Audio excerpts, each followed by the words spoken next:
आज का हमारा टॉपिक है फैक्टोरियल। ठीक है, बहुत छोटे वीडियो में आपको समझाऊंगा, एक तरह का शॉर्ट्स समझिए इसे, लेकिन मैं कोशिश करूंगा इसी शॉर्ट्स में आपका ये क्लियर हो जाए। फैक्टोरियल क्या होता है?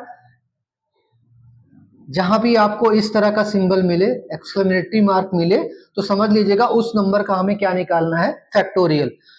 सिंगल एक्सक्लेमेटरी मार्क है तो सिंगल फैक्टोरियल, डबल है तो डबल फैक्टोरियल, ट्रिपल है तो triple factorial and so on.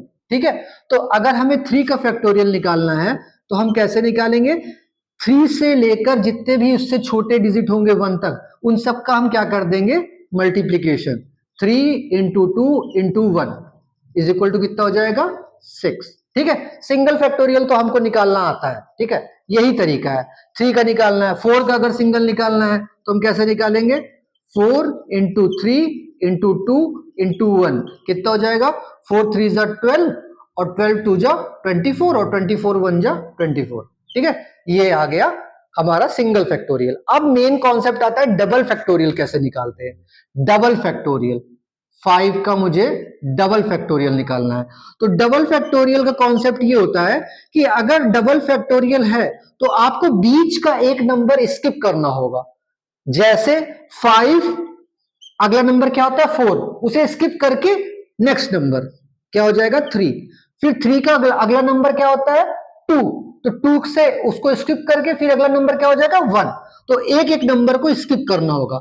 तो 5 3 जा 15, 15 1 जा 15, तो इसका आंसर क्या हो जाएगा डबल फैक्टोरियल का, 15। तो एक एक डिजिट्स को आपको स्किप करना होता है डबल फैक्टोरियल में। और ट्रिपल फैक्टोरियल कैसे करते हैं, 8 का देख लेते हैं ट्रिपल फैक्टोरियल।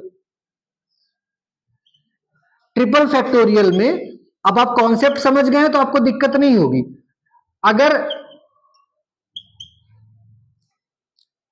डबल फैक्टोरियल है तो एक डिजिट स्किप किया, ट्रिपल फैक्टोरियल है तो 2 डिजिट स्किप कर देंगे, बस और कुछ नहीं है।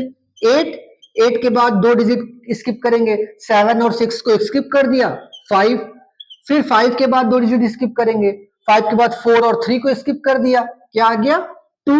अब 2 के बाद 2 डिजिट स्किप करेंगे, 1 एंड 0, तो 1 से नीचे हमको जाना ही नहीं है तो हम यही रुक जाएंगे। ठीक है, तो इसका आंसर क्या आएगा, 8 5 जा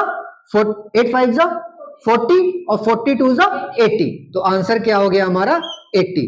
तो आई थिंक आपको single factorial, double factorial, triple factorial निकालना भी आ गया होगा, उनमें डिफरेंस क्या है वो भी आपको समझ में आ गया होगा। सिंगल फैक्टोरियल में एक भी नंबर स्किप नहीं करेंगे, डबल फैक्टोरियल में सिंगल डिजिट स्किप करेंगे, ट्रिपल फैक्टोरियल में 2 डिजिट स्किप करेंगे, अगर 4 टाइम फैक्टोरियल होगा तो 3 डिजिट स्किप करेंगे। यही इसका प्रोसीजर है। अब आप मुझे कमेंट में 9 का ट्रिपल फैक्टोरियल निकालकर आंसर भेजेंगे। ठीक है, ये आपका होमवर्क है। Thank you.